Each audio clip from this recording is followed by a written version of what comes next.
आज एसएससी वगैरह को लेके बहुत घमासान। अभी तो हम लोग को जाना है आज। आज कोर्ट जाना है ना जी। हाँ, आज हम कोर्टों में जाना है। हाँ। हाँ। अरे बहुत बहुत टीचर लोग को धमकी आ रहा है कि आपको एड़ी चोटी जो ने जो एसएससी में धांधली किया है, एड़ी चोटी जड़ी बूटी कंपनी, उसके खिलाफ नहीं बोलना है। हम लोग को भी आ रहा है कि आप नहीं बोलिए, आप काहे ऐसे बोल देते हैं सरकार को। हम कहे रेलवे एसएससी एग्जाम ले रही है और सरकार चुपचाप है। मेरे साथ आप भी करिए ये एसएससी को। एसएससी गलत किया है, आप ये मानते हैं? आप भी मेरे साथ करिए ये। किसको? एसएससी। अब हम गरियाएंगे, आप एसएससी को बचाइएगा, तो कहीं ना कहीं तो हमको आप पे भी संदेह जाएगा कि नहीं जाएगा? जाएगा। अब जैसे भारत मारे पाकिस्तान को और कोई पाकिस्तान का बचाव, अरे काहे मार दी, बच्चा है अभी यहाँ पे, बच्चा है, मत मारी मत मारी। जरूरत नहीं, 1 लाख मारो, कम से कम 1 लाख। जितना पुण्य मिलेगा उतना किसी को नहीं मिला होगा। उसी तरह एसएससी हमारे देश में जो एग्जाम कंडक्ट करा रहे हैं सब ना, ये पाकिस्तान से आए आतंकवादियों से ज्यादा खतरनाक है सब, ज्यादा खतरनाक है सब। एक देश को अच्छे बच्चे जो सच में देश का भविष्य हो सकते थे, उनके अंदर मनोबल तोड़ दिए। और इतना ही नहीं, उनका मनोबल तोड़े, हो सकता है कि वो दूसरे एग्जाम में पास हो जाए, लेकिन जिन्हें ये भ्रष्ट अधिकारियों को, ये रेलवे हो गया, एसएससी हो गया, नीट हो गया, जेई हो गया, बीपीएससी हो गया, यूपीएससी को अभी छोड़ दो, किसमें तुम्हें ऐसा, अपने से बोलो तुम लोग। अगर हम बोल रहे हैं तो अलग बात है, किस परीक्षा को तुम दिल से हाथ रख के कह सकते हो कि नहीं इसमें 100% ईमानदारी हो रही है? यूपीएससी को हटा दो, यूपीएससी हटा, उसके नीचे सब में तुम्हें डाउट रहता है। वो भ्रष्ट आदमी अगर आएगा, जीवन भर वो भ्रष्टाचार करेगा। और आपको क्या लगता है, वो भ्रष्ट अधिकारी जो बैठेगा, कोई नॉर्मल जनता उससे जाके कंप्लेन करेगी कि आपका सबऑर्डिनेट इतना गलत काम कर रहा है, तो बल्कि नंबर मांगेगा, कौन सा, कौन वो गलत काम कर रहा है, ठीक है जाओ। क्या यार, हम लोग तो भाई भाई भाई हुए लोग हैं। वो भ्रष्ट भ्रष्ट मिल जाते हैं, बहुत खतरनाक चीज हो गया है।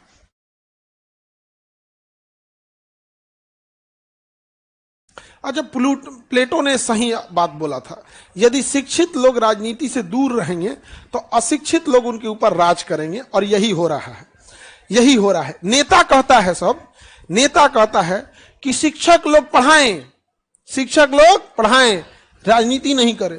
तो राजनेता लोग भी पढ़ाई में हस्तक्षेप मत करो। तुम काहे तब शिक्षा मंत्री बन के बैठ गए हो? तुम्हारे बस का नहीं है, बैठ गए लोग यहाँ पे, अच्छा भजब हाल है। कोई बच्चा को जिसको देखो एकदम, तब बिहार में टीचर सबको देखो, अरे यार कोई बक्सर का है, उसको टीचर बना के भेजा है भागलपुर, उसको जबरदस्ती दिमाग में उसको एक चलेगा, बक्सर का है तो आसपास में कहीं सेट कर दो, जो वहां का क्या जाता है, कोई फौजी है ड्यूटी कर रहा है और पास रहेगा, टेंशन फ्री पढ़ाएगा। लेकिन ना, ये तो ये परेशान है, कोई आदमी को देखो सब परेशान है, ए टू जेड परेशान है। आप बोलिएगा तो आपको कहा जाएगा कि आप राजनीति कर रहे हैं, या आपको कहा जाएगा आप पार्टी विरोधी हैं, या आपको कहा जाएगा कि आप पाकिस्तानी हैं, जिहादी हैं, चाइनीज हैं, जापानी हैं, कुछ ना कुछ आपको कह देगा। लेकिन क्या नहीं कहेगा कि हाँ सच में एग्जाम में धांधली हुआ है, यही बस नहीं कहेगा, बाकी आपको सब नाच देगा। और कई बार बच्चों का, हम लोग को देख के हम लोग का मनोबल अजीब हो जाता है, तो बच्चों पे क्या बीतता होगा, आप लोगों को कैसा लगता है? पेपर ऊपर लीक हो जाता है तो, और हम तो कहते हैं पेपर जो लीक करा रहा है ना, उसको सजा आप मत दीजिए, आप बस मुसल्लापुर हाट पे छोड़ दीजिए, कहिए कि यही आदमियां है, बस यहां ले आके अभिज्ञा बाड़ी या मुसल्ला छोड़ दीजिए कि यही आदमी है, ये 10 को जो जा रहा है सब ना, यही 10 पेपर लीक किया सब, बस टाइम में बता दीजिए। उसके बाद एक था पेपर लीक करने वाला, क्या था? एक था पेपर, पूछ देगा सब विद्यार्थी सब, इतना मेहनत से पढ़ाओ, छोटा हड्डी बड़ा हड्डी, सोच रहा कोई पैसा वाला आएगा, सारा हड्डी गायब कर देगा, कमर की हड्डी गायब कर देगा, तोड़ देगा। मनोबल टूटता है बाबू, इतना आदमी गला फाड़ फाड़ के पढ़ाए। आप लोग को तबीयत अच्छी रहे न रहे, घर में माता पिता बीमार रहे, फिर भी बच्चे सब यहाँ मन करते हैं यही एक साधन है, इसी को पढ़ लेते, उसके बाद ये कर लेता है सब ना। तुम लोग सब लोग को एक बार हम लोग को ना एक वेल प्लान करके ना इसको नार्को टेस्ट की ओर ले जाना पड़ेगा। रीजन समझो, जो चोर हैं सब ना इतने सातिर हैं, सब इतने सातिर हैं, सब खुद नहीं करेंगे। जानते हो क्या करेंगे सब? किसी ऐसे इंसान को बैठा देगा सब जो अंगूठा छाप है, बस वही सामने रहेगा, पीठ पीछे सब यही करेगा, लेकिन लेन देन उससे करेगा। ऑन पेपर आप जाके उसके बाद इसके पास आ ही नहीं सकते, बड़े सातिर होते हैं, सही से पकड़ना बहुत मुश्किल होता है।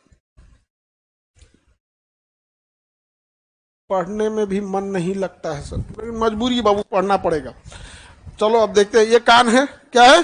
कान। कान की हड्डी सबसे छोटी स्टेप्स और उससे जुड़ी मांसपेशी स्टेपिडस, सबसे छोटी मांसपेशी, सबसे छोटी मांसपेशी। अब हम लोग को आगे आना है कंकाल तंत्र पे। ये मांसपेशी है, देखो टोटल कितने मांस होते हैं?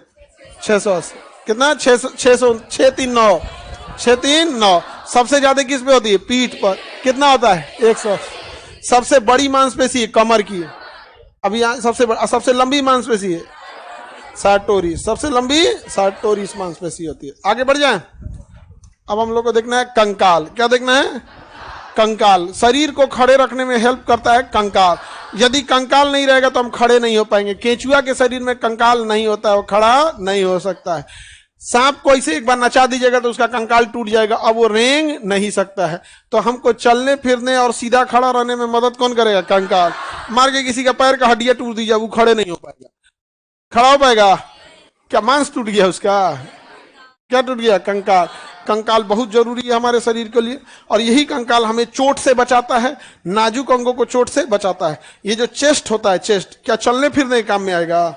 किसी काम में नहीं आता है चेस्ट। यहाँ पे रिब्स जो होता है ना, इसका मेन काम होता है हार्ट को बचाना। किसको बचाना? हार्ट को। नहीं तो ऐसे सुनते होंगे लोग, तो मैं तो बोलो ऐसे सुना, रिब्स नहीं रहना, इतना मार दोगे हृदय में तो मरिए जाओगे। कौन बचा के रखता है? रिब्स। लंग्स को बचा के कौन रखता है? रिब्स। कई बार आदमी दब जाता है भीड़ भाड़ में या उसमें, क्या हो जाए? रिब्स। इसलिए किसी को इतना मार देंगे इसमें तो उसको चोट कम लगेगा, लेकिन इतने मार दीजिए पेटवा पे, अगर पेट पे फैट नहीं है बैठ जाएगा, अरे बाप रे बाप पेट पे मार दिया, समझ में आ गया। लेकिन पेट पे फैट है तो रोक लेगा। फैट क्या करता है? रोक लेता है वहां पे। तो आज इसका फैट नहीं है, हाँ तो मरिए जाएगा बेचारा, उसको मारेगा तो किडनी तक चोट चल जाएगा उसका। कंकाल जरूरी है। कंकाल हड्डियों से बना होता है। किससे बना है? हड्डी। तो पूरा कंकाल किस चीज से बना है? हड्डी। हड्डी को हम क्या कहते हैं? अस्थि। क्या कहेंगे? अस्थि। अस्थि को अंग्रेजी में बोन। अस्थि को अंग्रेजी में बोन। बोन बना होता है कैल्शियम और फास्फोरस से। बोन बना होता है कैल्शियम और फास्फोरस। कैल्शियम और फास्फोरस। फास्फोरस का क्या होता है? पी। फास्फोरस से कैल्शियम और फास्फोरस। हड्डियों में आग, देखो कैल्शियम में आग नहीं पकड़ सकती, लेकिन फास्फोरस में आग पकड़ लेती है। तो जब हम लोग चीता जलाते हैं तो हड्डियों को जलाने में हेल्प कौन कर देता है? फास्फोरस। हड्डियों को जलाने में हेल्प करेगा फास्फोरस। समझ में आ गया? फास्फोरस जब जलता है तो रंगीन थोड़ी रोशनी देता है, इसलिए जब चीता जलेगी तो मांस जलेगा तो रोशनी नहीं, लेकिन जब हड्डियां जलने लगती है बहुत, तो चीता को तो कंप्लीट जला के खत्म कर दिया जाता है। बड़ा दुखदायक चीज होती है, सामने दिखता है। लेकिन हम तो समाज से या सबसे, समाज से क्या हुआ ना, ये जो चीता जो जलाया जाता है शमशान